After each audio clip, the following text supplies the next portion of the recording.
అన్నాభిషేకం చేస్తే అసలు ఉప్పొంగిపోతాడట ఆ ఈశ్వరుడు.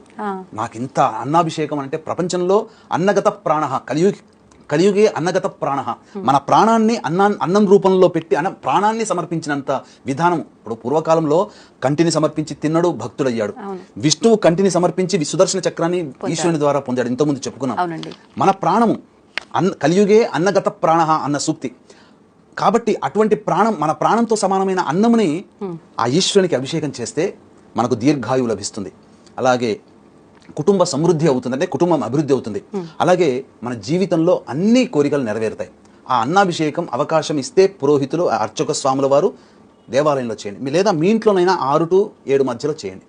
చేసిన తర్వాత హాయ్ ఫ్రెండ్స్, మీకు మీ కుటుంబ సభ్యులందరికీ హ్యాపీ శివరాత్రి. ఈ శివరాత్రికైనా మన కష్టాలు అన్నీ పోయి అందరూ హ్యాపీగా ఉండాలి, అందులో నేను కూడా ఉండాలని మనస్ఫూర్తిగా కోరుకున్నాను. మనందరి కష్టాలు తీరాలని ఆ శివుని మనస్ఫూర్తిగా కోరుకున్నాను. నా వీడియోస్ నచ్చితే లైక్ చేయండి, సబ్స్క్రైబ్ చేయండి, షేర్ చేయండి. అందరికీ హ్యాపీ శివరాత్రి. హ్యాపీగా జరుపుకోండి శివరాత్రి. జాగ్రత్త, తిరణాలకు అది వెళ్ళే వాళ్ళు జాగ్రత్తగా డ్రైవింగ్ చేయండి. Bye friends.